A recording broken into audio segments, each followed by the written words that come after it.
Testing. 1, 2, 3. Salutations to all my peoples. Are you ready for some chit chat? The heart palpitations, the sheer anticipation. Well, then sit back, relax, and welcome back to Backlook Cinema, the podcast. I'm your host, Zo, that's Z-O or Z-O. For those of you outside of the U.S., it's the 110th episode. Thank you for downloading and streaming. We really appreciate it. We watch movies that I loved when I was growing up in the 70s, 80s, and 90s, and I talk about my favorite parts, and I give you my son Zach's impressions of the movies. If you like what you're about to hear, then tell your family, tell your friends, tell your neighbors, and tell that nice elderly lady on the corner who asks for a quarter every time you see her about our humble little show, Backlook Cinema, the podcast. I have a very special guest that I have been wanting to have on the show for a very long time. But before I start, I want to let you know that I appreciate you listening. Now, I present to you a guest appearance a long time in the making. She's a trend-setting journalist and podcaster all the way over from England. You can read her articles in Film Stories magazine, and you can listen to her amazing podcast, Verbal Diorama, to learn about movies you know and movies you don't. Ladies and gentlemen, and non-gender conforming, may I present the beautiful, the intelligent, the multi-talented,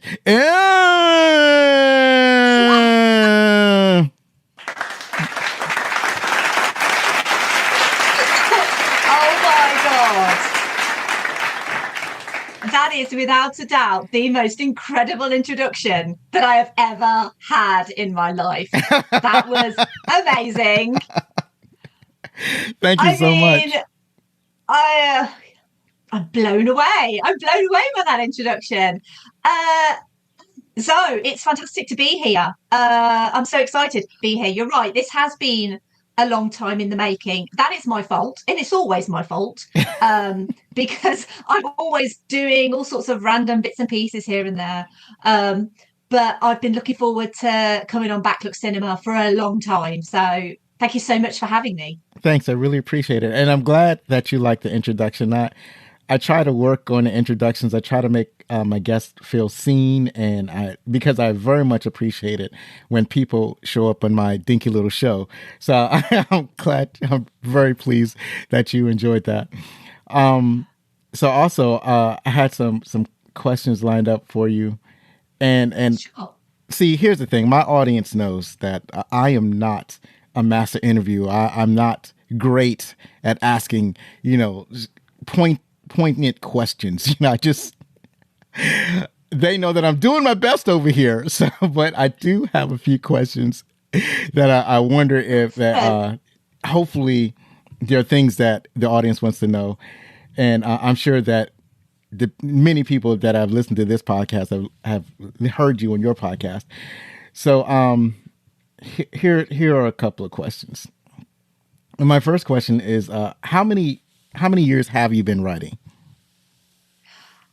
Well, I mean, the podcast came first. So I've been doing Verbal Diorama for 4 years. And then the writing kind of came a couple of months after I started the podcast, actually. And when I started to chat to Simon Brew, who's the editor of Film Stories, and he's a lovely man. And for some reason, he decided to give me a shot. And I've been doing stuff for him ever since. And yeah, it's sometimes it's just meeting the right people and, forming those friendships with those people. And I think it pays dividends in the end. So, well, hopefully it does anyway. Wow, that's great, because I've read some of your stories and they're very well written. And I wouldn't have thought that it's just something that was almost started like so recently. I thought you was going to tell me, oh yeah, I've been writing for 20 years. I've always written stuff on and off. So I've written like fictional stories. I wrote actually movie reviews for my local paper when I was a kid. One of the reviews was actually on, surprise, surprise, a Keanu Reeves film. When I Right. was maybe like 12, I reviewed the movie Chain Reaction in the cinema, and I've still got the cutout from the newspaper somewhere. My That mum probably still has it, but that's pretty awesome. it's yeah, the stuff that I've been doing for film stories is only been very recent, to be honest, and it all kind of stemmed from verbal diorama and everything that I started with that. So starting a podcast, it can open doors. Yeah, and that seemed to explain things. Like you seem to be on the podcast beat at Film Stories. So you talk about the podcast you discovered that you think that people would be interested in. So how do you discover these podcasts? To be honest, it's mainly just people that I've got to know sort of through doing what I do. And obviously, the podcast scene is a very friendly, general kind of place to be. And I just love to have the opportunity to highlight as many podcasts as I possibly can. And I've got the facility to be able to do that. So why not take advantage of that? And Simon is very good. Like he pretty much lets me do whatever I want. So within reason. Right. But yeah, it's given the opportunity to highlight other people. It's a responsibility that I take quite seriously, actually, because I know that when you're starting something like a podcast, literally the one thing that you want is for someone to champion you and to write a little bit about you and recommend some stuff that you do. And it's just a really nice feeling to do something for someone. Yeah, yeah. And I noticed that we seem to we've listened to and or we are followed by some of the same podcasts. Like I see that Book of Lies podcast, they're listening to you and they were guests on my show a while back. They were a couple of my earlier guests. And I recently discovered through Twitter some other podcasts, and I discovered that they also follow you. I also listen to Best Film Ever podcast, and you've been on there. So yeah, you really do get around, and this is Around. Yeah. Yeah, I do.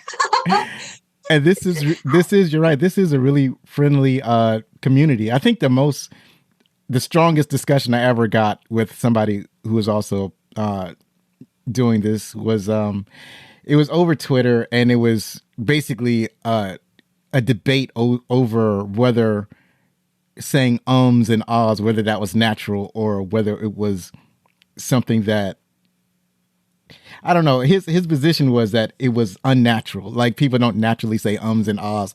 And I was like, there absolutely is a natural tendency to say ums and ahs. That's how we communicate. You have to train yourself out of it. And that was the debate. And that was as unfriendly as it ever got on Twitter.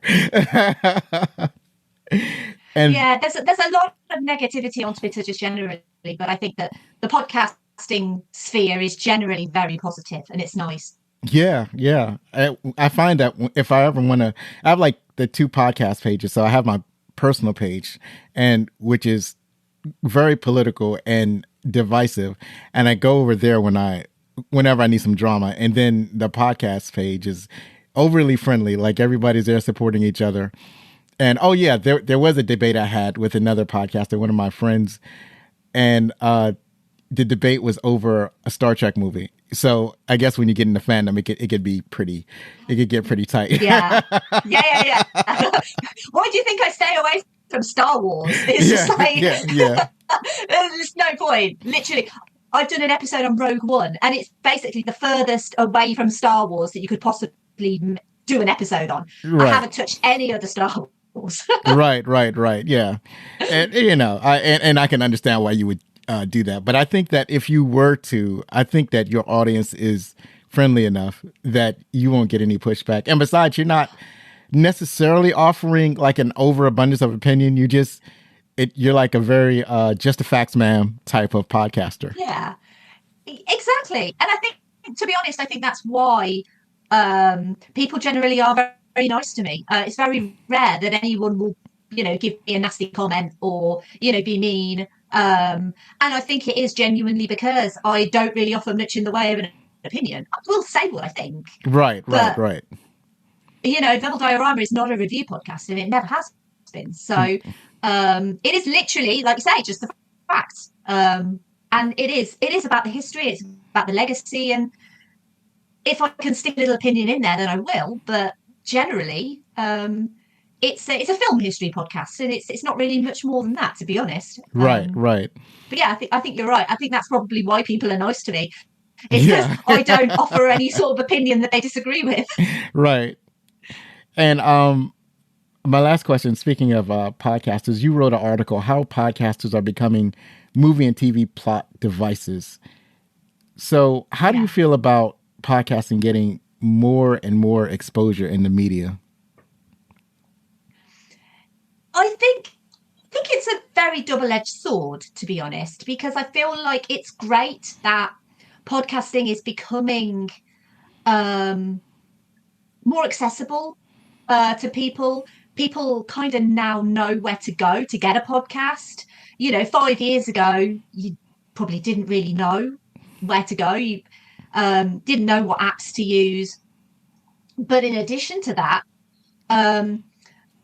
I feel like there's a lot of space in podcasting, and I disagree very much with people who say, oh, well, podcasting is being overrun. There's far too many podcasts. If you look at the numbers, if you look at actually statistics and figures, there are obviously people who do listen to podcasts, but podcasting is quite an untapped market in the minds of most people. People who will, put the TV on or listen to the radio, they might not be listening to podcasts. So I think there is a market there, but I do fully believe that the market is very overly saturated with a lot of, shall we say, like celebrity podcasts, and they do tend to take the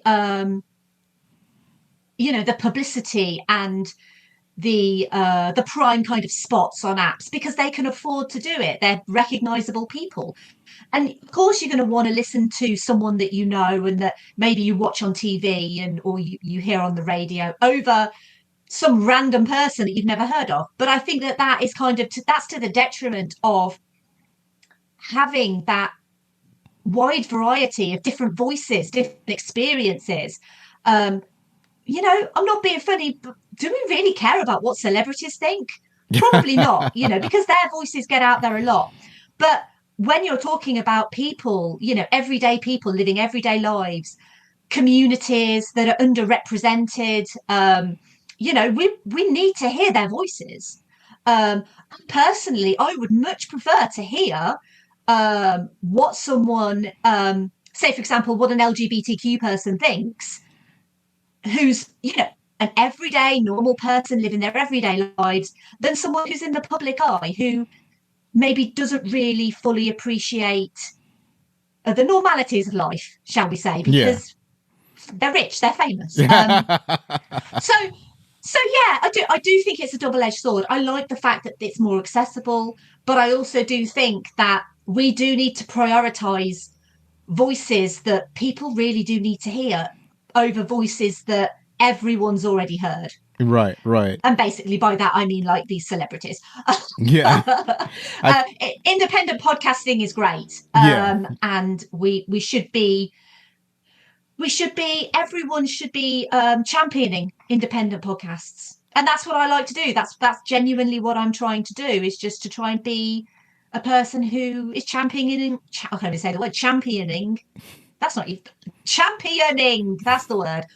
Other independent podcasts. Right, right. Yeah, absolutely. Admittedly, I think you said 5 years ago. I think probably 6 years ago, I didn't even, or maybe 7 years ago, I didn't even know what a podcast was. And so, really? Yeah, I had no idea that they even existed. I would hear the word podcast and have no connection to that word or what they were even talking about. And I think I discovered them by accident. And so in my work, I was, I had a lot of time to listen to a lot of stuff. So I was listening to a lot of audiobooks. First, it was radio, and then radio gets old really quick because you start hearing the same things over and over again. And then so I would mix in audiobooks, and then I forgot how I even did it, but I guess like when the other apps started, when music apps started having podcasts. So my main radio app was iHeartRadio because I could listen to like my local radio station no matter where I was in the country. So I would use that, and then they would promote podcasts, and I would still have no connection to it. And I think I just decided to check one out one time. And I think we all start with the celebrity podcast first. That's how we get our feet wet. Yeah. Right. And then from there, I was able to expand to like all the indie podcasts. Now most of the podcasts I listen to are indie podcasts. But same. Yeah, but it's like it was an interesting journey, like discovering podcasts, because like to hear the word and then have no connection to it, and then deciding, well, maybe I should do a podcast because it was something to do. Oh, the arrogance that people need to hear what you want to say. No, but the thing is you are kind of right in a way. You do have to be a little bit narcissistic, I think, to, want to put your voice out there. But, the way I see it, everyone, there's no two podcasts that are going to be the same, or having the same views, or saying the same things. So really, if you think about it, there's no such thing as oversaturation when it does come to podcasting, because everyone is going to have a difference of opinion. And then you've got people like me who very rarely give their opinions. So then there's like a completely different market. Right. But podcasting's great. And one of the things that I've kind of tried to do with the work with Film Stories is try and support people who do want to start podcasts, and kind of said, if anyone does want to start one, you can talk to me and I'll help you, and I'll, however I can. No one's so far pulled me up on it yet, but I'm still waiting. Right.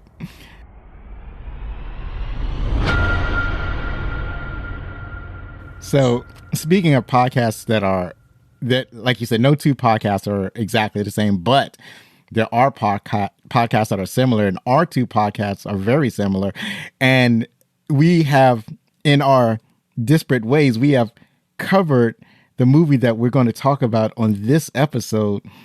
So the movie that we both did on our separate shows, the movie that we talked about, or that you talked about on your show and that we're about to talk about now, is Airplane.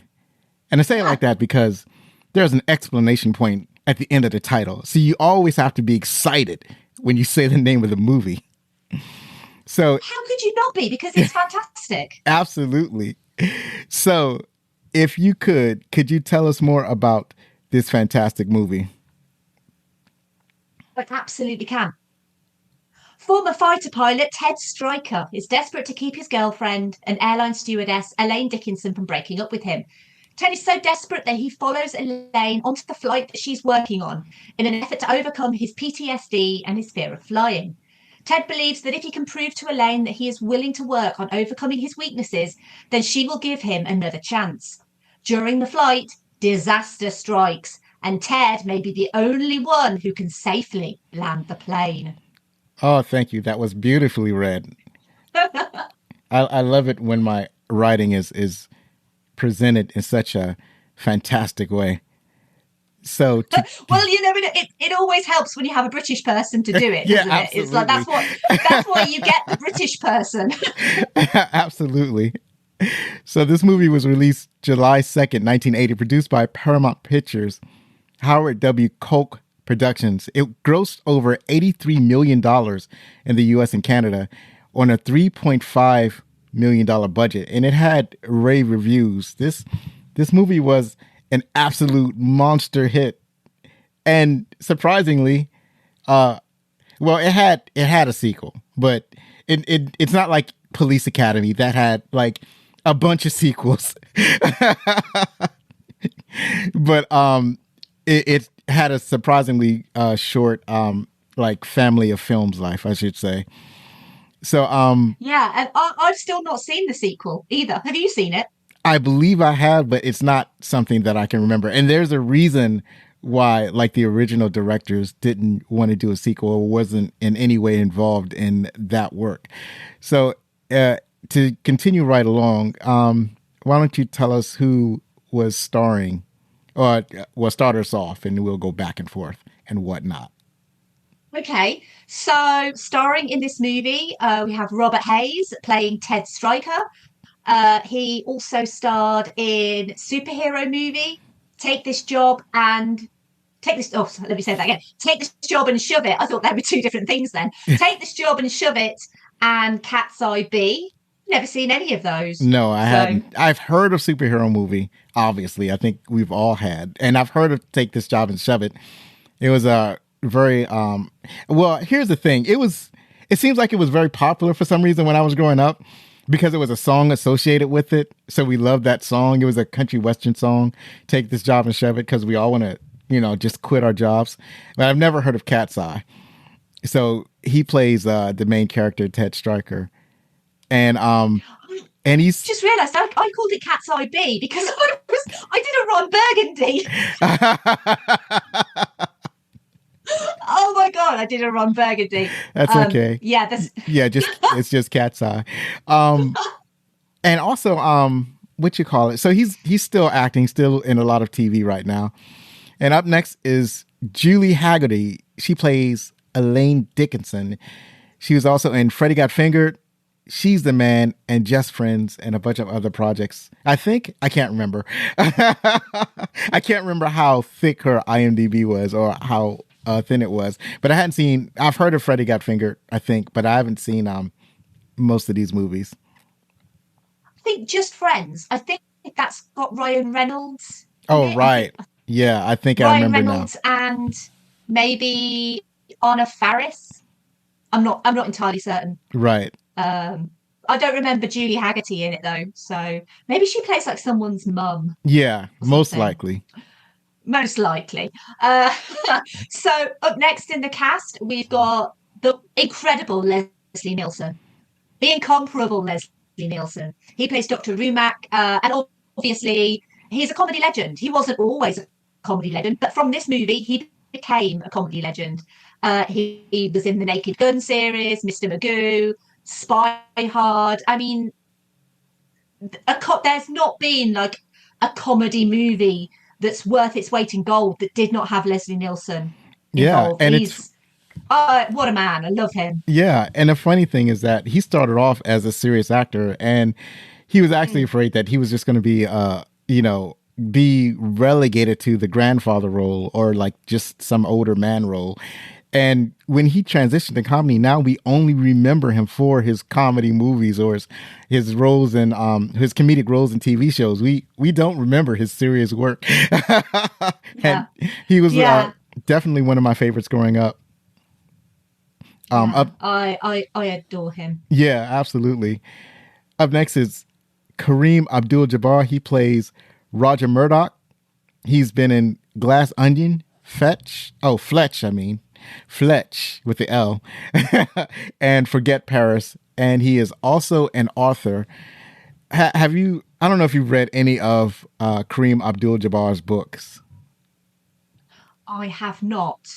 So, to be honest, I did not realize that he was an author. It may have been the first novel that he wrote that I had read, but he wrote a book based on Mycroft Holmes. That's Sherlock Holmes' brother, and I thought it was a neat book, but I also felt like Mycroft and the way he wrote it was a younger version of Mycroft. So this is like years before he becomes like a spy master, and it seems like a very different character from the Mycroft Holmes that you eventually read in the traditional Sherlock Holmes books.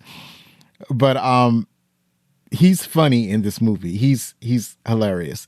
He doesn't have a lot of acting roles. I didn't even realize he was in Glass Onion. I hadn't seen that yet. But yeah, he's hilarious in this movie. Who's actually trying to think who he played in Glass Onion, because I saw it recently and I don't remember him being in it. Yeah. But I'll have to rewatch it and find him. But no, I love him in this movie. I especially love it with the little boy and you're Kareem Abdul-Jabbar. Yeah. Oh yeah, there's so many great lines in this movie.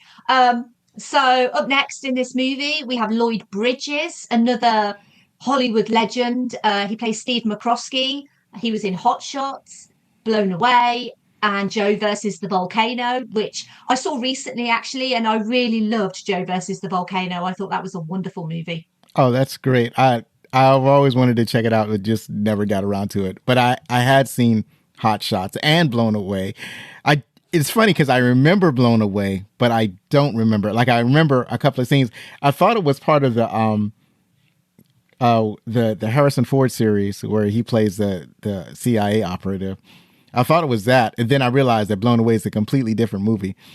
But Lloyd Bridges he's the one where I've seen him a little bit of his serious acting, but I know him mainly for his comedy acting. He's very good at doing the slapstick humor, and his delivery in his comedy movies it's just fantastic. And the reason it's fantastic is that he's very reluctant on doing comedy. At least he was reluctant on taking on this role particularly. So yeah, he's always a joy to watch. I think it's you now, isn't it? Oh, it is me. I'm sorry. I got lost. Yeah, Peter Graves, Captain Clearance Over. He's been in House on Haunted Hill, Stalag, a movie from 1956, and Mission Impossible, the TV series from 1967 to 1973. I don't normally include TV shows, since this is a movie podcast, but people know Peter Graves from Mission Impossible more than they know him from anything else. And that's one of the reasons he was asked to be in this movie, is because he's such a serious actor, and that's how people know him. It's really interesting, the casting of this movie, because they never went for comedic actors. They went for, actors who usually play it completely straight and serious, and then transitioned them into comedy. And it's just one of the most genius things about this movie. It's just, the casting is just incredible. We also have Lorna Patterson. She plays Randy, the airline stewardess. She was also in Private Benjamin and Good Time Girls. And I love that scene with Randy where she's singing to the sick child. I think it's hilarious. Yes, that's a classic scene. And when I wrote Private Benjamin, I forgot to denote that that's from the Private Benjamin TV show, not the Private Benjamin movie. So I didn't know it was a Private Benjamin TV show. Yes, okay. It was a short-lived, and I watched all of them. I watched the movie and the TV show. I don't know why I was so infatuated with Private Benjamin, but I did watch them all, and I think it's because they were hilarious. So, of course, the movie starred Goldie Hawn as Private Benjamin, but in the TV show, Lorna Patterson played Private Benjamin, and I think I just love that show. So up next is Robert Stack. He played Captain Rex Kramer. You can see him in Transformers, the movie, Unsolved Mysteries, and The Untouchables. Now, Unsolved Mysteries is another TV show. That's where I knew him from. I didn't know him from anything else except Unsolved Mysteries. It was only later that I found out about The Untouchables.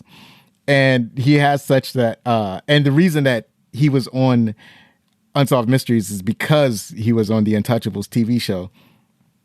But yeah, I definitely watch a lot of Unsolved Mysteries. Yeah, I watched a lot of Unsolved Mysteries as well. And that's where I know him from, because we used to get Unsolved Mysteries here. I think it was like on Channel 4 or something here. And I watched so many Unsolved Mysteries. And now it's on Netflix. So I can watch even more Unsolved Mysteries. Yeah, I love that show. And it's amazing that it's the same guy, really. Yeah. If you look at him in this movie, again, he's incredible comedic timing in this movie. Next, we've got Stephen Tucker. He plays Johnny Henshaw Jacobs, and he was also in Trading Places and the Kentucky Fried Movie, which was obviously the movie that Zucker Abrams Zucker did before they did Airplane. And again, such a great character in this movie. So many memorable lines and just Right. so much fun. I love him in this movie. He is. I think I noted it when we talk about our favorite parts. But he knows he's the only one in the movie that knows he's in a comedy, and that's what makes him hilarious. He's like the only one. And the last actor we have on the list is, of course, the very esteemed, very celebrated, award-deserving actor going by the name of Otto. Otto played himself in the movie.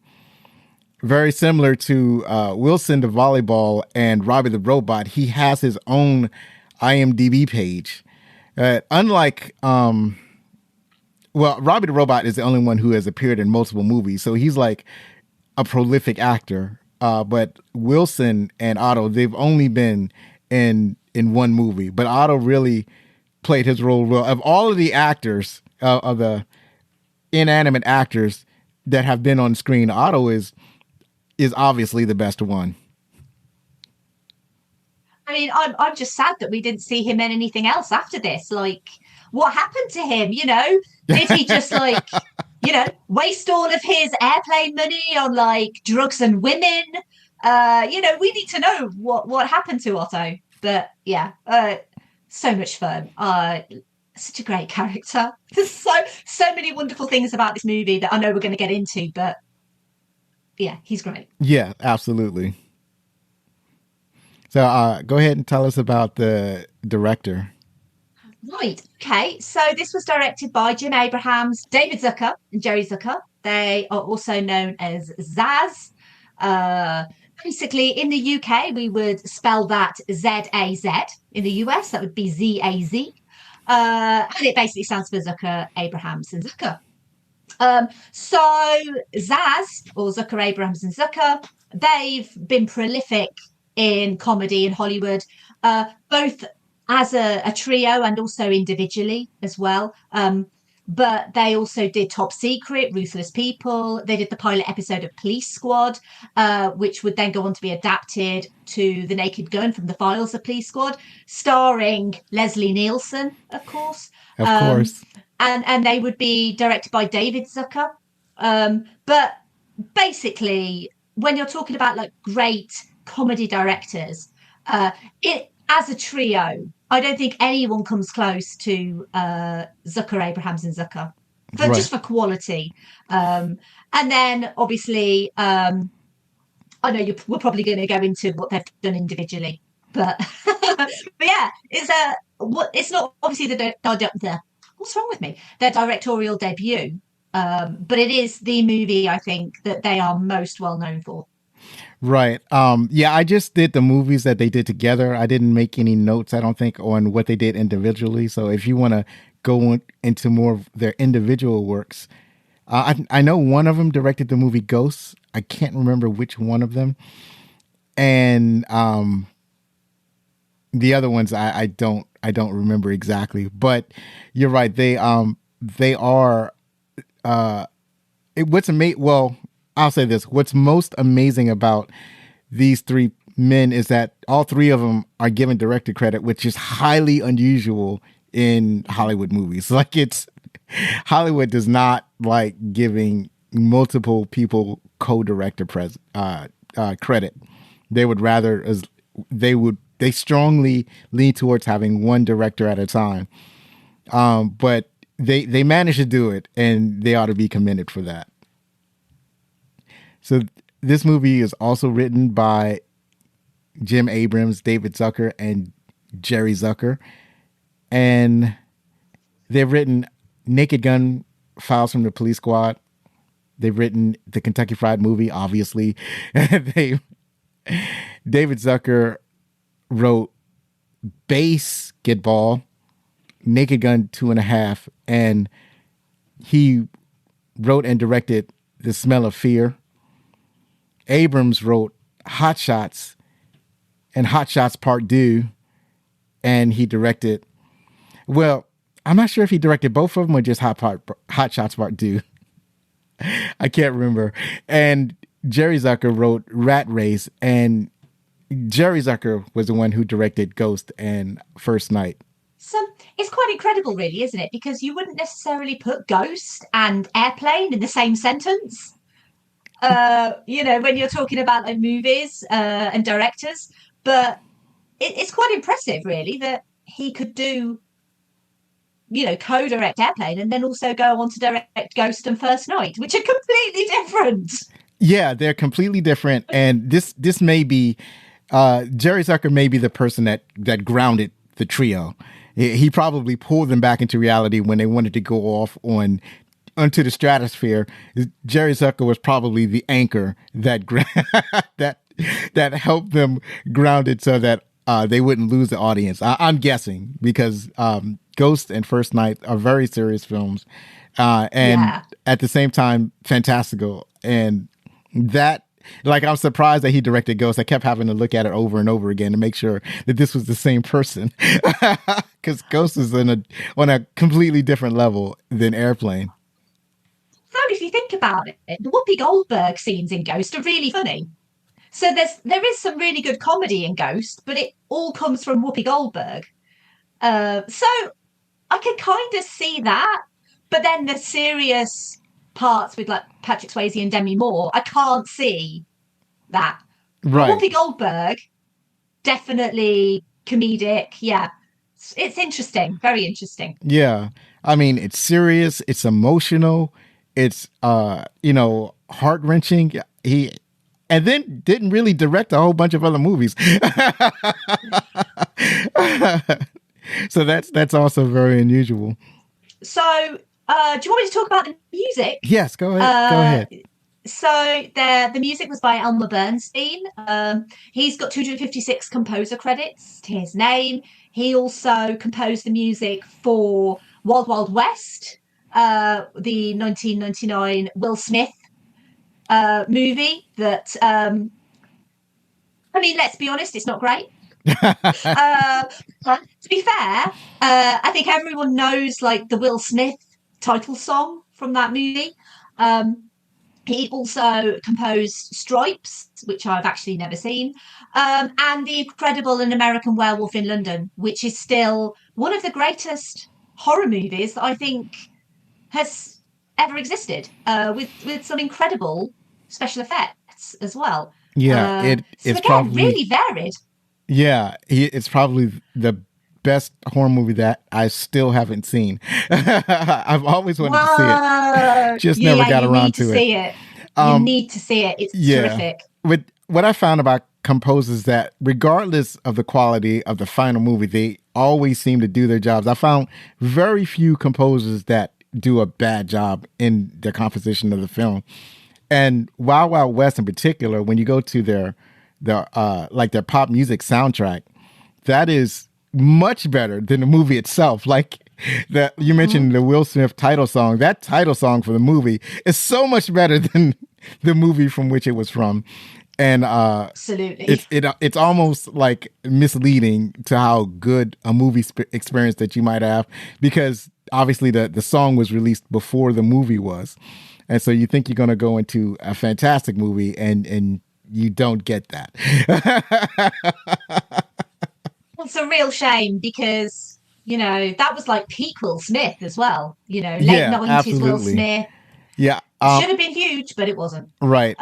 I think that that movie suffered a little bit from studio interference, but maybe. Yeah, because there's a giant spider robot at the end of the movie, and there's a producer he's been trying to get a giant spider robot in a movie for a very long time. And so he finally found a movie where he could have his giant spider robot. And that didn't help Wild Wild West. It didn't help. I mean, I don't think it would have been a better movie without the spider, but it definitely didn't help that movie. Really didn't. So that's it for the opening credits. And if you're enjoying the show, you can get t-shirts, hoodies, mugs, face masks, jerseys, and more at our website, backlickcinema.com/shops. And after this musical cue, we're going to talk about our favorite parts.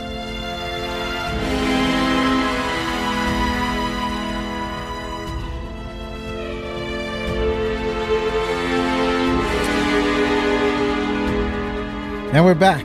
We're going to talk about our favorite parts of the movie. So, Em, why don't you start us off? Why don't you tell us about some of your favorite parts about Airplane? I mean, there's so many. Let's go. Let's do one at a time. You tell me one of yours. Okay. I tell you one of mine, and we'll go back and forth. And we're going to share a lot of these anyway. Yeah, of course.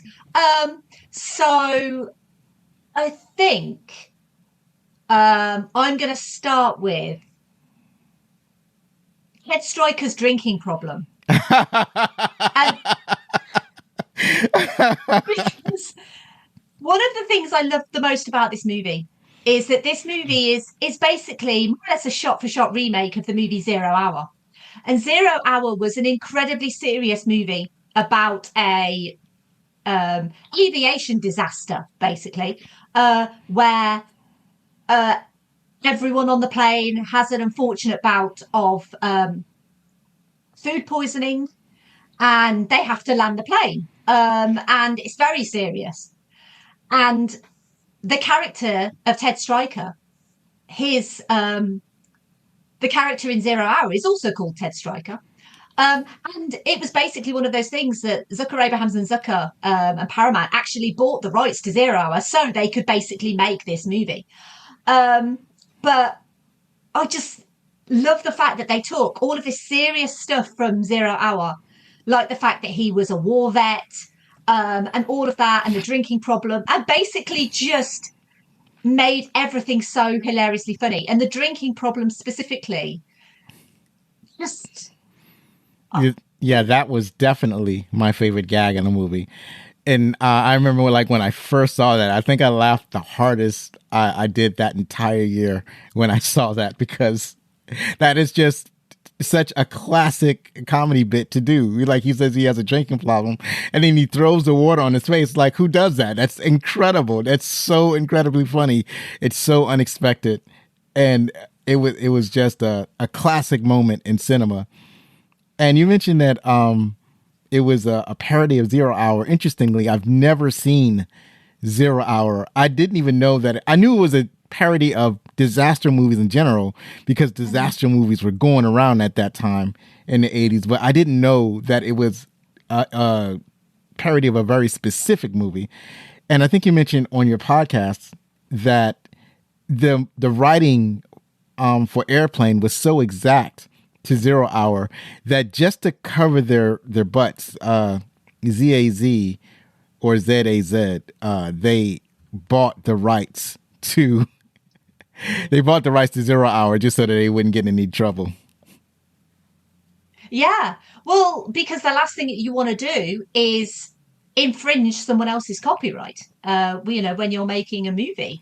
And there's actually, I can't remember if I linked to it in the show notes of the podcast or not, but there is actually like a YouTube video where they compare the scenes from both 0 Hour and Airplane, and you can see how exact it is. It is very spot on exact. Right. Even down to like the family on the plane, and some of the passengers. But yeah, the drinking problem just always gets me. And obviously the fact that he's obviously recapping his story and everyone who sits next to him kills themselves. Yeah. Yeah, that was crazy. That I remember somebody had made a comment that they didn't think that this movie would be made today. And I think that, yeah, this movie could definitely be made today, except for the suicide gag. I don't know if the suicide gag would translate very well. But the reason I know that it could definitely be made today is that I watched this with my son Zachary, as I do with most of the movies on this podcast, and he got all of the jokes, like almost all of the jokes that were in the movie. He got, and that's always pleasant when that happens, because these gags most of these gags are evergreen. They're not like related to a specific time, except for like the technology, like the airport stuff when people can just go all the way up to the gate before 9/11. They can't do now. Or like the way the taxi just kind of drove up to the airport. He drove like halfway to the sidewalk and just left his cab there. Right? I don't know if that's necessarily possible nowadays. so so yeah, this movie could. I mean, obviously it'd have to be reworked a little bit, but because of the gags in this movie, there isn't anything that's that I don't think that the audience would find all that offensive. It's just mostly funny. So yeah, that from the point of view of Zachary, I can say that the jokes are really funny. Only the stuff that was like really old, like the staying alive joke. I don't think he got. He couldn't fully appreciate it because he doesn't get the staying alive reference. Or there's one where there's a flashback that Stryker has, and he's in bed, and he says that one of his comrades thinks that he's this famous singer, and that's something. Yeah, that's something that right. And it's something that Zachary wouldn't get because he doesn't know that person, and I didn't know her that well when I was growing up, so I didn't quite get that joke either. But yeah, but I think because I didn't know who Ethel Merman was, right. But I just kind of took the joke as obviously this war veteran thinking that he was like an elderly lady singer, and it just so happened that he was, and that was kind of the joke more than it's Ethel Merman, right. I've only obviously found out about her afterwards. But, right. Yeah, I find it quite fascinating that Zach obviously picked up on the humour, because obviously this movie is 43 years old. Yeah.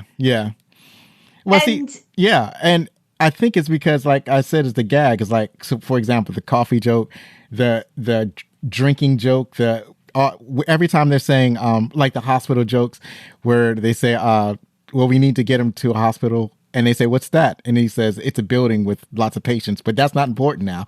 So so those jokes, it's like it's like they're evergreen jokes. It's like there's never not going to be a time where those jokes don't work. Yeah. And in a way, that's kind of the genius of this movie, is that I think, if you take a 2000s comedy movie, for example, it's very 2000s. Yeah. And the jokes are only relevant. So they might, tell a joke about the real world or something like that. And nowadays, you're like, what's the real world? Right. Absolutely. Doesn't make sense. Right. But these jokes, they are, like you say, they are evergreen. They're perennial. They live beyond the time period that this movie's set in. And I think this is one of the reasons why I think this movie is revered as a comedy classic. Yeah, absolutely. So one of the jokes that I really liked, one of the earlier jokes. So there's the red zone, white zone conversation that the two announcers are having, and they're like bickering over what the red zone is and what the white zone is. So that's all very funny. And it's even funnier when you found out that I'll mention it later on, but it's even funnier when you find out that these two are actually married, because it's like they play as married in the movie and they're arguing like a married couple, so they're very obviously married, but they're also married in real life. So that's hilarious. It just makes it even more funny. It's like extra funny after you watch the movie. Yeah, absolutely. And it's one of those as well that I think it's easy to miss, because it's the start of the movie. You see all the passengers arriving. You see Ted Stryker arriving. It's just this, it's kind of a background noise, really. And you kind of listen in a bit more, and then you realise that, they're talking about the red zone and the white zone again. And they're arguing about the red zone and the white zone. And it's just real. It's like the subtlety of comedy. Yeah. Again, like, 2000s comedy would be very in your face. Like, look at us, we're being funny. Ha ha, we just told a joke. But this is so subtle with its comedy. Yeah. And even now, I rewatch it, and I pick up on things that I didn't notice before.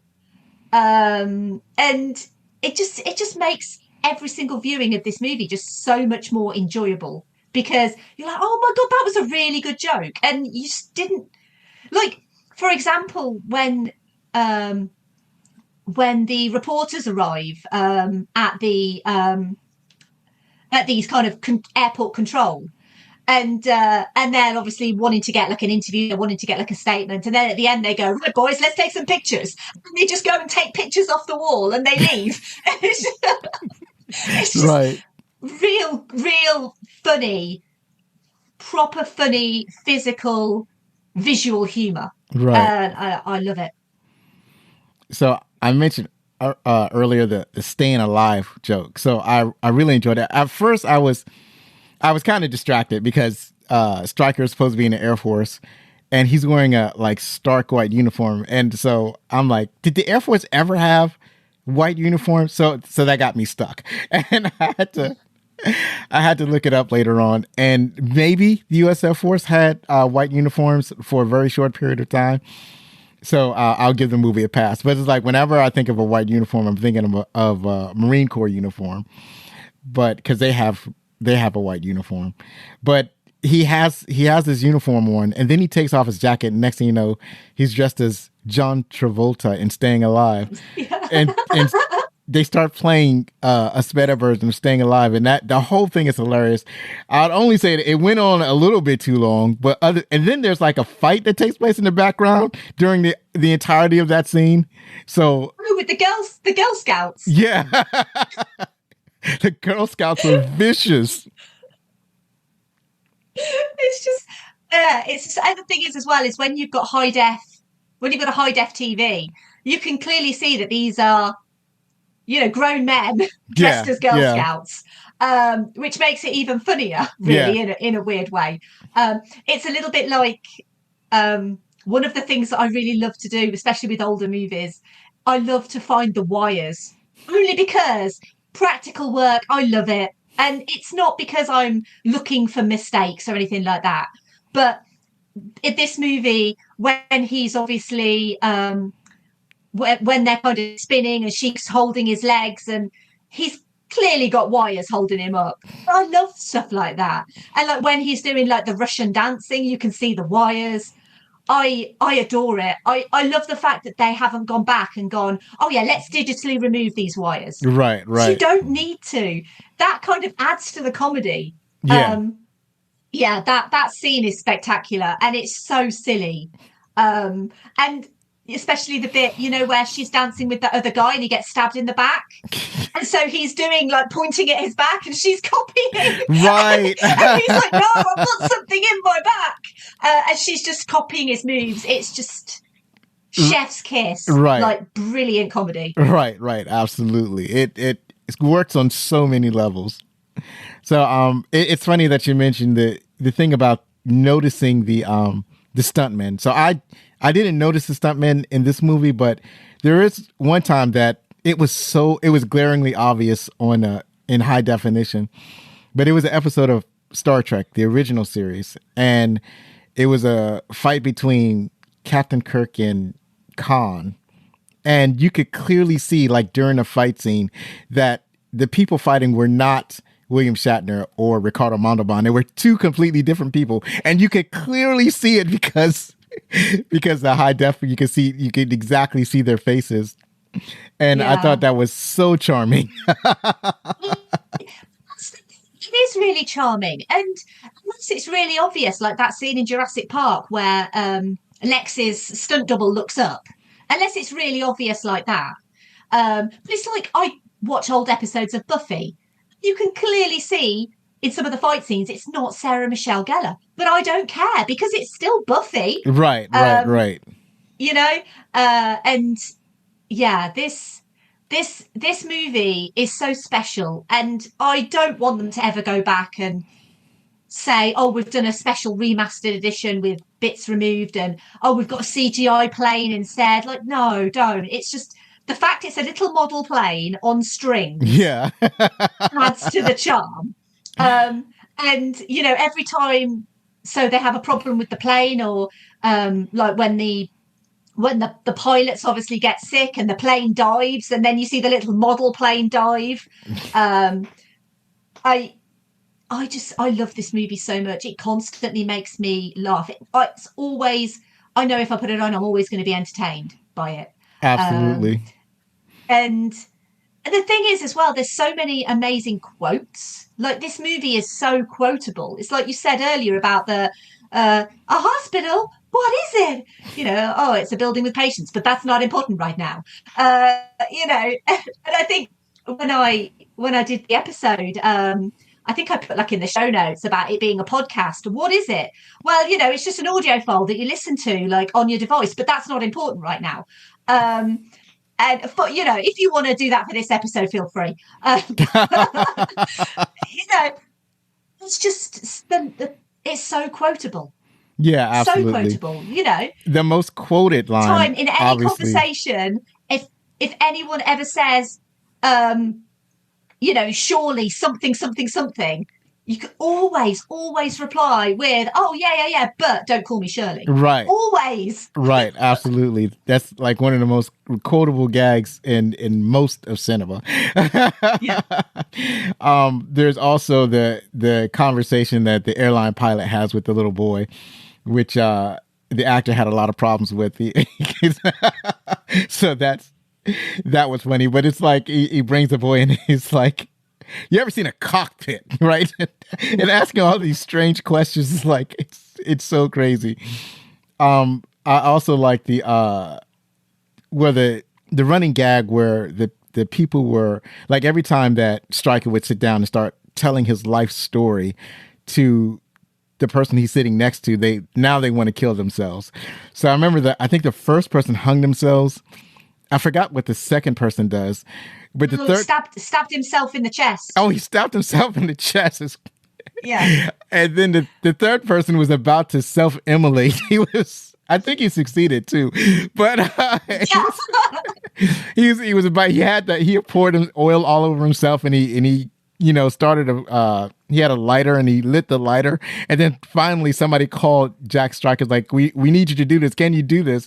And then the guy looks over at him holding the lighter, doused in oil, and he shakes his head like, yes, please. Or he nods his head like, please go and do the thing that that they want you to do, because if you keep talking, I'm going to kill myself. He doesn't say it. It's all in his expression, and it's absolutely awesome. It's so good. It's so funny. And it's just, like, just when you're talking about this movie and other scenes like pop up in your mind, like just as you're talking about this movie, one of my favorites, there's a couple actually, but obviously when the pilot, the co-pilot, and the navigator are all sick, and so they get dragged through the plane, but you've always got someone going, if you look to your left, you can see the Rocky Mountains, and they're completely ignoring them being dragged up the aisle. Right. But then you get that scene at the back with Dr. Rumak and Randy. And Randy bursts into tears and he says, oh, I'm paraphrasing. He's like, what's the matter? And she's like, oh, this is all happening. And I'm so scared. I don't even have a husband. And then one of the passengers comes up and says, talks to them. And he says to her, like, oh, how are you holding up? And she said, well, we're all pretty scared, but at least I have a husband. Right. Like the passenger kind of rubs it in her face. Yeah. Absolutely. One of my favorite jokes in there were the coffee jokes. It's funny because it actually had two coffee gags in the movie. So the one my favorite one is the actual when the kid comes and he brings coffee to the little girl, and he asks her, how do you like your coffee? And she says, I like my coffee black, like my men. I'm almost bursting out laughing all the time. And then there's like the expression on both of their faces. Like they both sell the scene, and it's absolutely glorious. It's like the little kid is totally shot down. It's so good. And then the other one was they did a parody of a commercial. That it's funny, right? Because I don't really see commercials anymore like I used to, because I'm watching almost exclusively streaming services. I hardly ever watch like terrestrial television anymore. So I avoid commercials. I'll even go so far as like, if there's an option between buying a DVD or watching a movie that has commercials for free, I will buy the DVD because I don't want to watch commercials.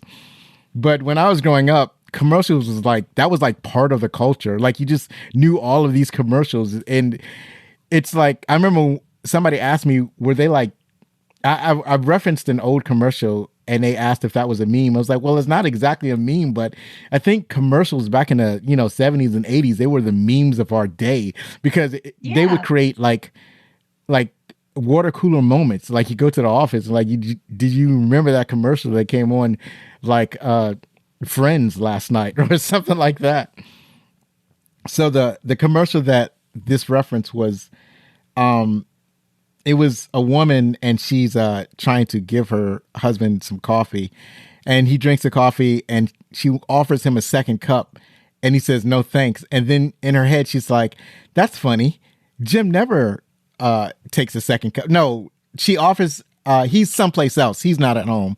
And somebody offers him a second cup of coffee and he takes it. And she says, that's funny. Jim never has a second cup of coffee.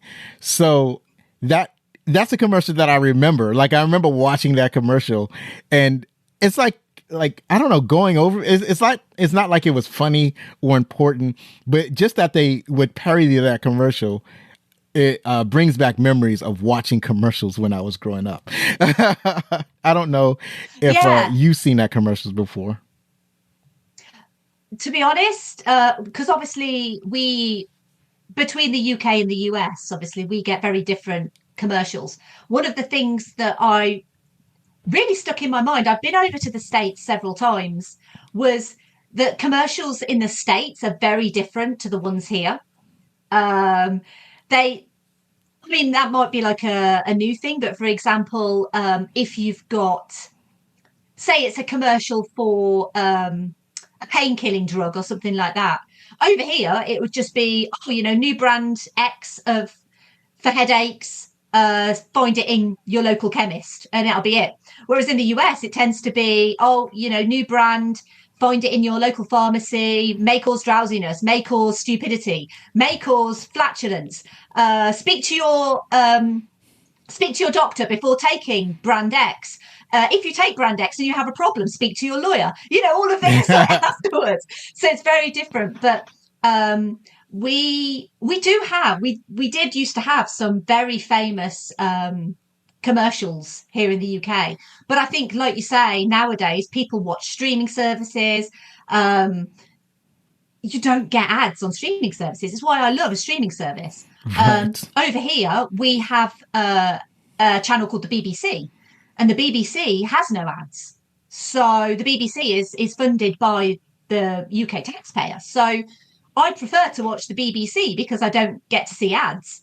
But, so a very specific ad for coffee, that joke in, explaining that joke didn't resonate with me on like a personal level because I've never seen that ad. I just thought it was funny because there's a beautiful stewardess offering this man another cup of coffee and he's saying, yeah, I'll have another cup. And the wife is like, oh, he never has another cup at home. And that's how it worked for me. Like, oh, this beautiful woman this guy wants another cup of coffee from this really attractive woman, but he never wants it from his wife. That was how I thought it was. I never thought that it was anything to do with an ad, if you know what I mean. But that's that's where the humor came from for me, was she's really pretty. Yeah, of course I'll have another cup of coffee. Right. And I think the thing is that because it's referencing a commercial, the joke works on both of those levels. Like that's exactly what you're supposed to see. You're supposed to see a husband that the wife is concerned that maybe her husband is lusting after this stewardess. And, and that's why she thinks to herself that he never has a second cup at home. But the fact that you can hear her thoughts, that was the joke that was referencing the commercial. So it's supposed to work on two levels. So if you haven't seen the commercial, you're not familiar with it, then it only works on one level, but it still works. I think that's what the important part is, that it still works.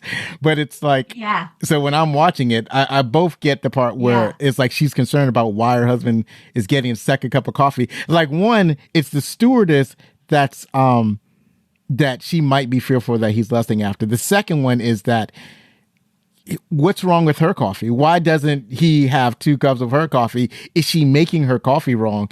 And the third one is the commercial. So that's So the fact that it works on multiple levels, Yeah. that's what makes it funny, and it shows the geniuses of Zaz. So, do you have something else that you want to share? Yeah. There's there's so many really incredible jokes. I mean, I'm happy to go through your notes if you've got some, and we can obviously discuss. Well, we talked about like the boy in the cockpit. So I don't know if was it the same boy that the pilot was talking to that was also talking to Kareem Abdul-Jabbar. I think so, but I can't remember. But so one of the I funny think so. things, yeah. So one of the funny things was the pilot making basically making inappropriate conversation with such a young child, asking some really weird questions of the child. Because as we'll talk about in the trivia, when he asked the child if the child has ever seen a cockpit, it's supposed to be a double entendre, and the original line was much cruder. And then I forgot the other questions that he asked, but those were all funny. And then when the boy gets into an argument with the co-pilot, that he says, "You're Kareem Abdul-Jabbar," and the co-pilot says, "No, my name is Roger Murdoch. I'm a pilot," and it kept going back and forth. And then the boy starts criticizing Kareem's basketball prowess. It's like, you did this wrong, you did this wrong. And then I guess that's when Kareem broke his cover, so to speak, and started talking about why the game didn't go the way it was supposed to go. And then they continued to gag when they pulled Kareem out of the cockpit after he got sick. He was still wearing his basketball shorts, so it was like now the gig is up. Now he really is Kareem Abdul-Jabbar, and he's just masquerading as airline co-pilot. Yeah, the Kareem Abdul-Jabbar stuff with him wearing his basketball shorts. I Yeah, it and the thing is, you wouldn't expect it from like a sports star either, because let's be honest, people who are in sports, that it doesn't necessarily translate very well to a Hollywood career. I mean, you could maybe say, well, Michael Jordan, he did quite good with Space Jam, but generally, if you are a basketball star or a football star in America, that tends to not translate. But Kareem Abdul-Jabbar is truly terrific in this movie, and I think it's because he is kind of playing himself, playing Roger Murdoch, which kind of it then just adds to the comedy of it. I Yeah, the whole when he says about, because the little boy's like, my dad says that I don't know basketball terminology, but my dad says that you're a rubbish basketball player and that you're really lazy. And then he's like, listen, kid, if your dad wants to try, then it's great. Yeah, you're not alone. I don't know basketball terminology either. Yeah, to be honest, I'm not really into sports, just generally. Um, So another thing that I like was let's see. Okay, all right. We missed. We didn't go over this one yet. So this was calming the woman down. So it's the woman. It's the coffee lady, I think, and she starts to get hysterical. And the I think the stewardess is shaking her, telling her to calm down. And then the doctor shows up, Dr. Rumat, and he says, "Don't worry, I got it." And he starts saying, "Calm down." And then he slaps her and slaps her again, telling her to calm down. And then a whole line forms where people have different objects. One lady has a gun. One person has like a what do you call it? A wrench, and somebody has boxing gloves. Like they're all going to have their techniques on calming her down.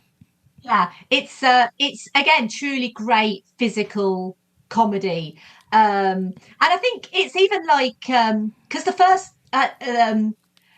even like the nun gets involved, and obviously the passengers on the plane, they're a really brilliant cast of characters on the plane. It's not just standard passengers. You've got the nun. You've obviously got the little girl who's sick with the Randy playing the guitar, which I mentioned earlier, which I love. You've got the two jive guys who are incredible. You've got the lady who speaks jive as well. And the thing is it's when you're looking at a movie that's 43 years old, you kind of sometimes you might question, well, how would a scene like that work in 40 years' time? But I still think it does work because, the jive guys, they basically made up their own language. They were basically sent away. They were like, oh, okay, we'll just make up our own jive language. And then you've got this elderly white lady who just happens to speak jive.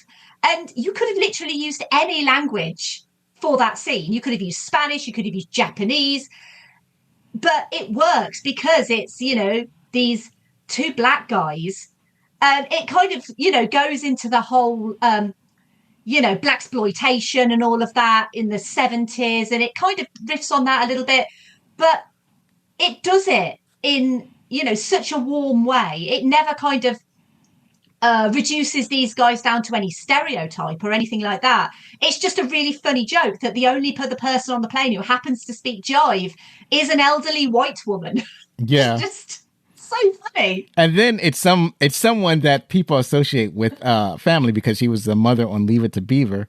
So that's an extra layer of absolute funniness.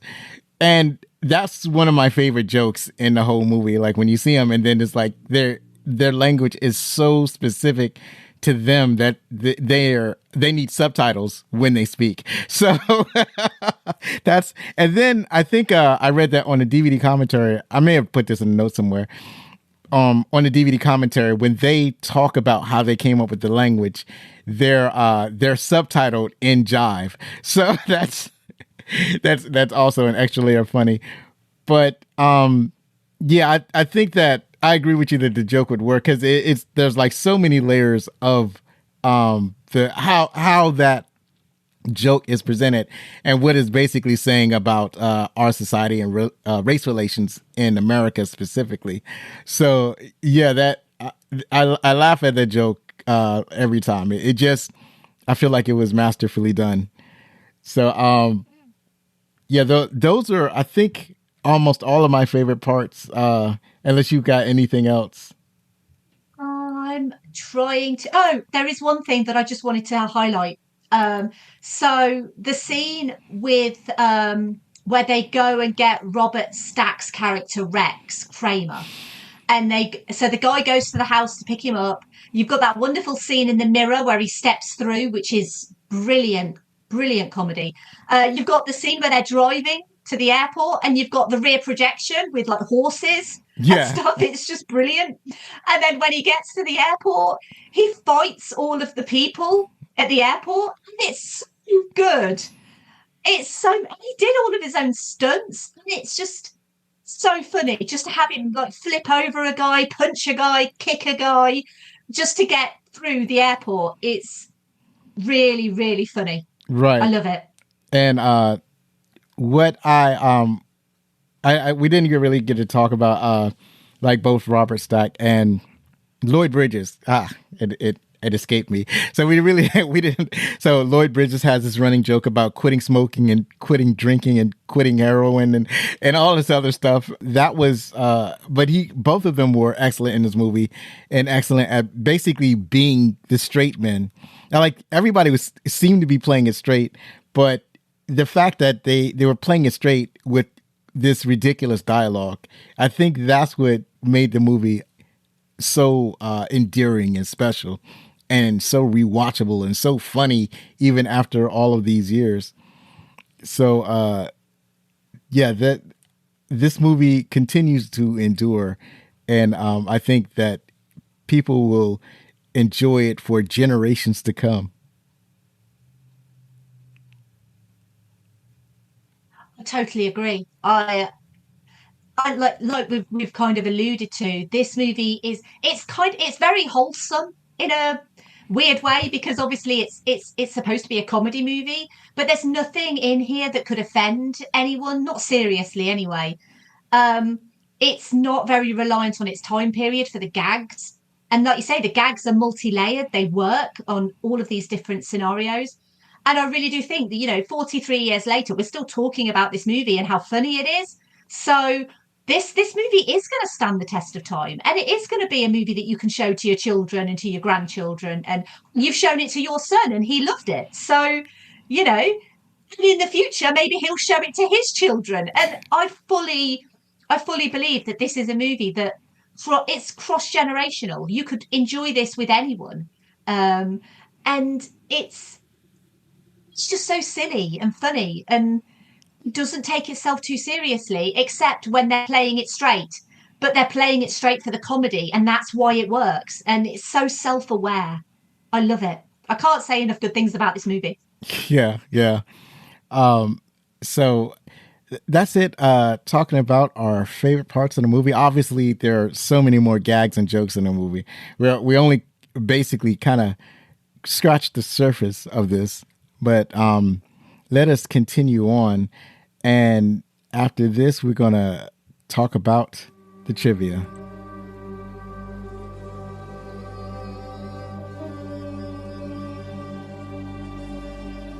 And we're back to talk about the trivia that I was able to dig up from IMDb.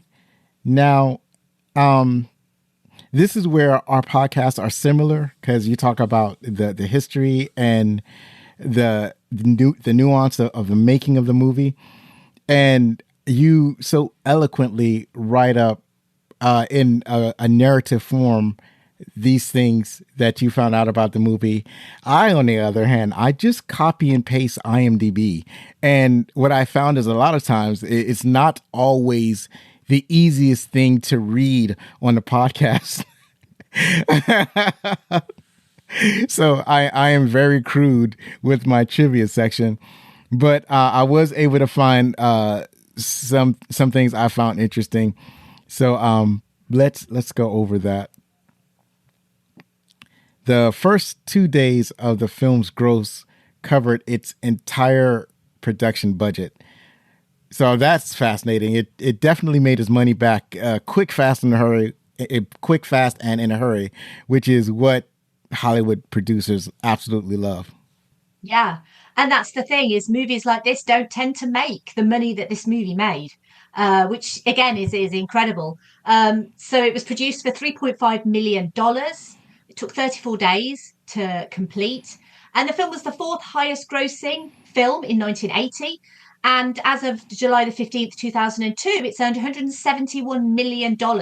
So $3.5 million, how many times does that go into $171 million? Lots of times. Yeah, absolutely.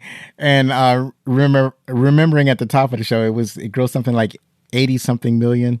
So yeah, it made all of its money back. So that's awesome. So up next, the movie's dialogue between Stryker and Rumek, "Surely you can't be serious, I am serious, and don't call me Shirley," was voted the 79th movie quote by the American Film Institute. And I don't know the other quotes in that category, but I would put this higher. I would put it in the top 10. Yeah, the thing is, like I say, it's a quote that you can use in real life.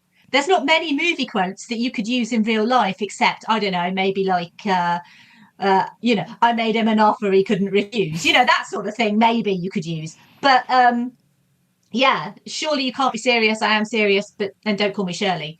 It's just such a great line. We've already touched on this particular one earlier on, but I'll say it anyway. For the argument between the announcers concerning the wet? What? It's supposed to say white. The white and red zones at the airport. It does. It's just me mixing words. The producers hired the same voice artist who had made the real-world announcements at Los Angeles International Airport. At the real airport, the white zone is for loading and unloading of passengers only, and there's no stopping in the red zone, except for transit buses. As you said earlier, they're also married to each other in real life as well. Yeah, that's extra funny. So up next, the "I gotta get out of here" scene was where the stewardess tries to calm down a hysterical passenger who was actually improvised on the spot. The original scene, based on a scene from Zero Hour in 1957, only called for the stewardess to try to calm her down, and then another passenger tells the stewardess that he'll handle this and then slaps her. The joke was supposed to end there. Lee Bryant, playing the hysterical woman, suggested to the directors that the gag should be extended to bring along other annoyed passengers, forming a slap line. Although they liked the idea, they were hesitant to do it, fearing Bryant might get hurt. However, they agreed to try it and even added in props, boxing gloves, tire iron, revolver, etc. for the passengers. After briefly rehearsing it, they kept it in the film after one take. According to Bryant, Leslie Nielsen's second slap was not rehearsed or expected, and he really hit her, though not intentionally. So Jim Abrahams, David Zucker, and Jerry Zucker, they chose actors like Robert Stack, Lloyd Bridges, Peter Graves, and Leslie Nielsen because of their reputation for playing no-nonsense characters. Until this film, these actors had not done comedy, so their straight arrow personas and line delivery made the satire in the movie all the more poignant and funny. Bridges was initially reluctant to take this role in the movie, but it was his sons who persuaded him to do it. And obviously his sons are actors. They are Jeff Bridges and Beau Bridges.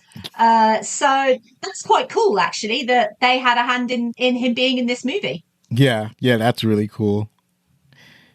Peter Graves, mostly known for playing ostensibly conservative leading man, paternal and authority figures, said he initially dismissed the script as disgusting crap. After rejecting the offer to his agent, Graves said he received a call within an hour from producer Hawk Koch asking to meet to discuss the film, which Graves accepted. By the end of the meeting, Graves had lightened his tone once he understood that, like Leslie Nielsen and Robert Stack, he would really be playing a spoof of himself, and nothing about the absurdist comedy was to be taken seriously. However, he's still objecting to playing a character who was attracted to young boys and did not commit to the film. He later signed on because his family and friends who had read the script and thought that the role was hilarious eventually talked him into accepting the part. The Doctor role was Leslie Nielsen's first comedic part. He later said he was delighted to get the offer, fearing that he was getting too old for anything but elderly grandfather parts. The studio actually wanted to cast Dom DeLuise as the Doctor, but directors Jerry Zucker, David Zucker, and Jim Abrahams prevailed. It led to Nielsen gaining a whole new career in wacky comedies, particularly other Zucker, Abrahams, Zucker, Zaz productions. Yeah, it seemed like Leslie Nielsen was, as I said earlier, eager to commit. To continue, Lee Bryant plays the wife who thinks aloud Jim never has a second cup of coffee at home, a parody of a real Yukon coffee commercial that was popular at the time. In an interview with AV Club, Bryant recounted having auditioned for the part in Airplane without Zaz ever knowing that she was the same woman from the real commercial. It was never brought up by anyone. So that's also hilarious. It is really good. I didn't know that there was that link there between her and the original commercial either. Otto, the automatic pilot, ultimately disintegrated after spending several years in Jerry Zucker's garage. So I guess we did know what happened to Otto. It was the drugs and the loose women in Jerry Zucker's garage. Yeah, apparently he died a natural death. The part of the Jive Lady was originally intended for Harriet Nelson, who played the mother in the 1950 sitcom The Adventures of Ozzie and Harriet from 1952. She turned it down because she was concerned about the film's adult language. She was replaced by Barbara Billingsley, who played the mother in the 1950s sitcom Leave It to Beaver. Nelson later admitted to Robert Hayes that she regretted not taking the part. Yeah, you should have. You should have taken the part. Hell yeah. We already mentioned this earlier, but most of the jive talk between the two black passengers were improvised by the actors Al White and Norman Alexander Gibbs, as the Zaz team were sufficiently conversant in Black Street language, or AAVE. In a bonus vignette for the Don't Call Me Shirley edition of the DVD, White and Gibbs explain how they came up with the dialogue for the Zaz team. And also, I think that's remarkably astute because Zaz are basically three white Jewish American men. And I think it would have been quite easy for them to come up with some very racist caricature language and just give it to the actors. But to give the actors the ability to create their own language, I think is very racially sensitive, I think. Yeah. And it's based on like stuff that they probably grew up with anyway. They just kind of jazzed it up a little, I guess, or they embellished the dialogue to make it more difficult to understand. I think I had read that they actually found some books on AAVE and they just kind of mixed and matched certain phrases to make it both harder to understand and yet somewhat that you can almost follow it if you kind of listen to what they're saying. So up next, in a 2008 interview on the Today Show, Kareem Abdul-Jabbar told the story of being on a European flight and was asked to sit in an empty seat in the cockpit during takeoff so the crew could say they flew with Roger Murdoch. I think if I saw Kareem Abdul-Jabbar on a flight, I think I would want him in the cockpit. To say that you've flown on a flight with Kareem Abdul-Jabbar, I mean, it's worth it. You know, just to have like his picture in the cockpit. I mean, yeah, it would just be the icing on the cake. And then to have Leslie Nielsen kind of, you know, in a doctor's uniform in the back as well, that would also work. But so to get the film green-lighted by Paramount, Jim Abrahams, David Zucker and Jerry Zucker pitched it as National Lampoon's Animal House on a plane, which of course was far from the truth, but was the only way they could get the studio execs to understand it was a zany comedy. And let's be honest, studio executives are the worst and they don't get comedy. So completely understand why they would have done this. Yeah, they're very stuffy people. It's like I understand business, but they don't understand entertainment. And I can see how that would be frustrating trying to communicate the entertainment value to someone who does not understand entertainment. So he's in the entertainment. They're in the entertainment industry, but they don't understand what audiences find entertaining. According to the DVD commentary, the song Staying Alive was sped up by 10% for a dance scene of the film.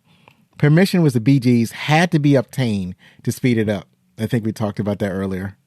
Yeah, it's always one of those stories that I think just the fact that a band as big as the Bee Gees were not only willing to have their music involved, but also willing to speed the music up so it could kind of match with what they were doing on set is so good. And you can tell it's sped up, but it still works with the, with the setup and everything like that. I love that. And Steven Stucker clearly ad-libbed all of his lines as Johnny. And I say clearly because he did ad-lib all of his lines as Johnny. And it makes sense because he's so... He comes across as very natural and very unscripted in what his delivery and what he's saying, and the fact that he's so outlandish. And obviously he's a little bit camp as well, which I think kind of, when you've got these characters who are being very straight-laced and very serious, on playing the straight man, in a comedy movie, and then you've got him who's literally just being as ridiculous as possible. It really helps with like the tone of the movie, I think. Yeah, he is definitely in a completely different movie than everybody else is. Up next, for the famous scene of the Boeing 747 crashing through the large windows inside the terminal, producer John Davidson mentions in the DVD extras that after the movie, he received numerous letters from various pilots telling them that they have come very close to reenacting that very scene in real life, with some pilots admitting that they had come so close as to touch the glass with the noses of their airplanes. which that I think is incredible. The pilots are playing too much, to be quite honest. It's quite scary as well, isn't it? I mean, it's different if you're driving a car, because a car is, comparatively quite small. And, you could maybe hit a bollard or something in your car and go, see, a little bit like Steven Stuckadis does when he pulls the plug. Whoops. But when you're piloting a plane and it's that big, there's a huge margin for error when you're, trying to pilot a plane. The picture of the boy in the spinning newspaper that has the headline "Boy Trapped in Refrigerator Eats Own Foot" is Billy Koch, the grandson of producer Howard W. Koch. His grandfather called him up one day, asked him for a photo of himself, so Billy grabbed his second grade school photo. It was only after the film came out that he found out why his grandfather wanted the photo, which is actually kind of cool because that kid is now a grown adult and now he has his face immortalized in one of the greatest comedy movies of all time. Right.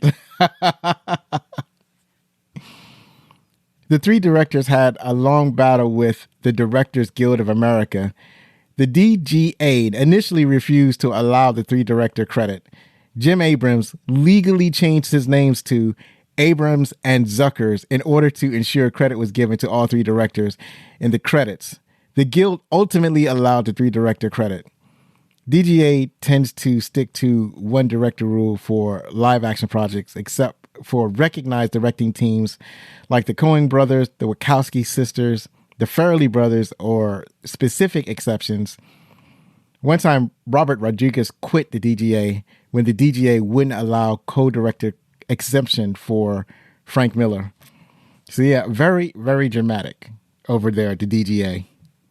Robert Hayes, nothing to do with the DGA, but he was in real life a licensed pilot, having completed his training in 1974. I was 4 years old when he finished.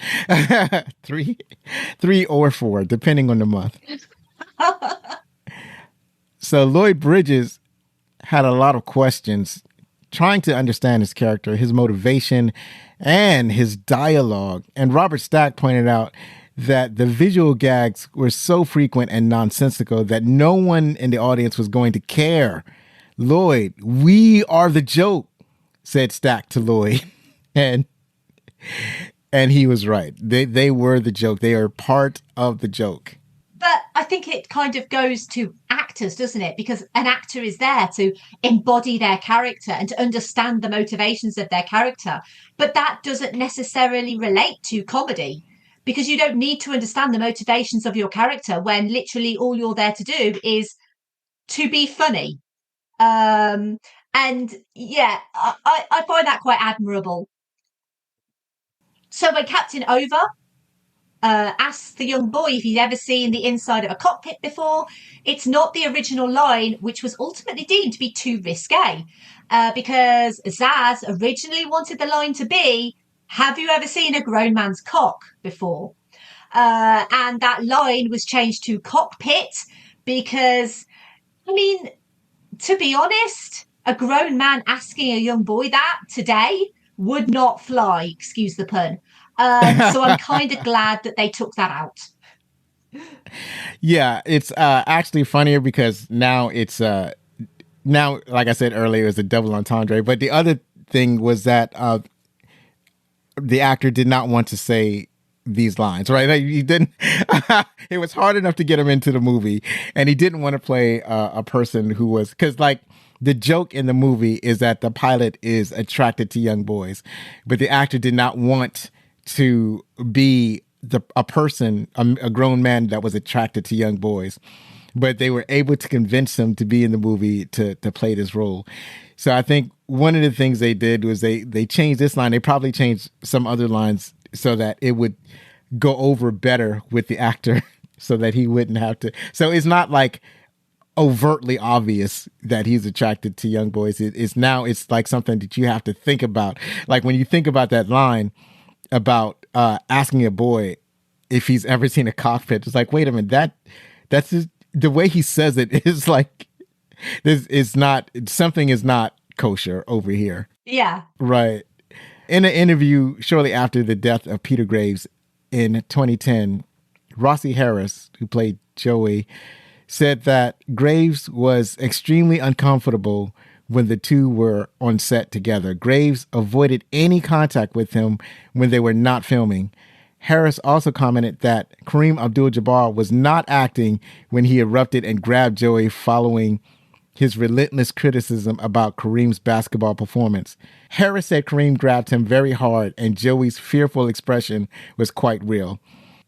Rossi Harris, I should say, that's the child that was in the cockpit. So that's it for the trivia. And up next, we're going to talk about what the critics thought. And we're back to talk about what the critics thought about Airplane.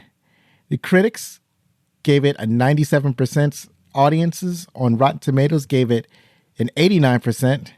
And IMDb Reviews has it at 7.7 out of 10.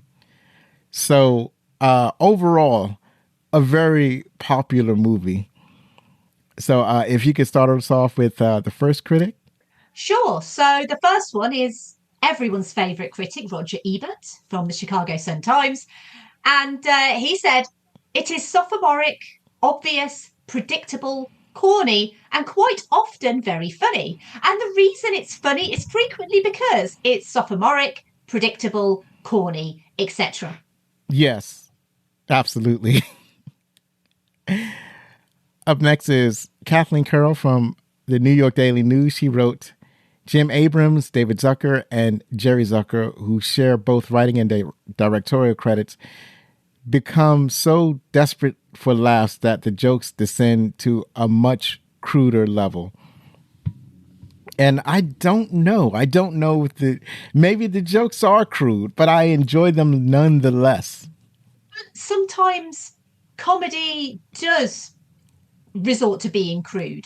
There are different types of comedy. And, you know, to do truly great comedy, sometimes you do need to resort to being a bit crude. Certainly that's the sort of comedy that I put out in my life. I, you know, love fart jokes and poo jokes and stuff like that. Sometimes you just got to, because they are genuinely very funny. So the next critic is Thomas DeLarpa from Boulder Weekly, who said, still the funniest and most inspired of the madcap genre spoofs. For every dumb or tasteless joke that doesn't fly, a dozen land directly at Laugh Central. Yes, absolutely. And finally, we have B. Michael Blowen from the Boston Globe. He wrote, the popcorn will probably stick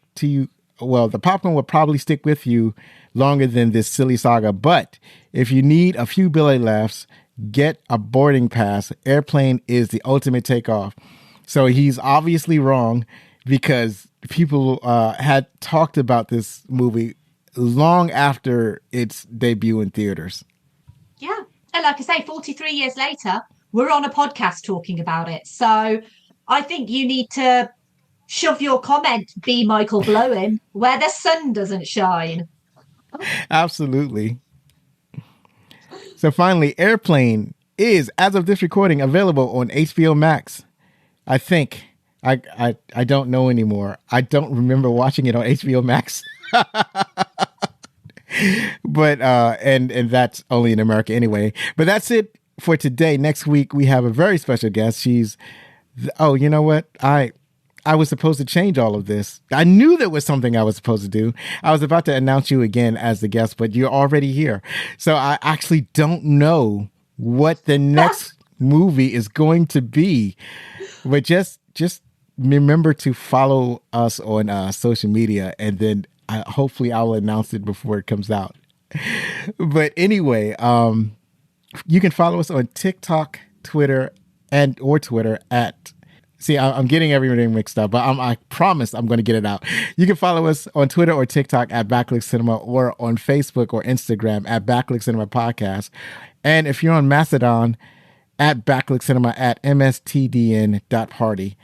Don't forget that you can contact us with any questions, comments, or suggestions at fanmail@backlickcinema.com. See, I got it out. I knew I could do it. Do you have any additional plugs for our audience where they could follow you, where they could read your articles? How can they know more about you? I mean, the most obvious place that people can find me is on social media. I am at Verbal Diorama on Twitter, Instagram, Facebook, Letterboxd, literally any social media you can find. I'm always the same handle because I chose a weird name for my podcast. My podcast is Verbal Diorama. It is the podcast all about the history and legacy of movies you know and movies you don't. And Zoe did very graciously mention earlier that I do have an episode on Airplane. It's one of my favorite episodes that I think I've ever done, actually, because it was so enjoyable to look into the making of Airplane.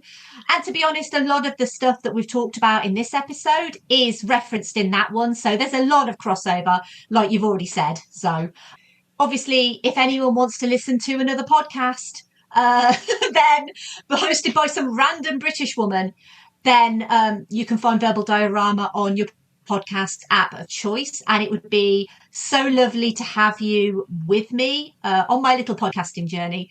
But just honestly, Zoe, it's been an absolute delight to talk Airplane with you, and it's been an absolute delight just to be on Backlook Cinema, to finally get to talk to you, finally get to see you and have a chat. Like, over there, you can't see me because my webcam's not working, but I can see you.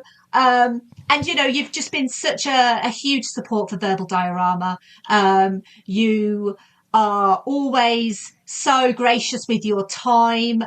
Obviously, you're a patron as well, and I so appreciate everything that you do for my podcast. And so I'm hopeful that me coming on Backlook Cinema has been enjoyable for you. But it's genuinely been an absolute joy to talk to you, and you're just a wonderful human being, genuinely. This has been wonderful. I loved it. Thanks, I appreciate it.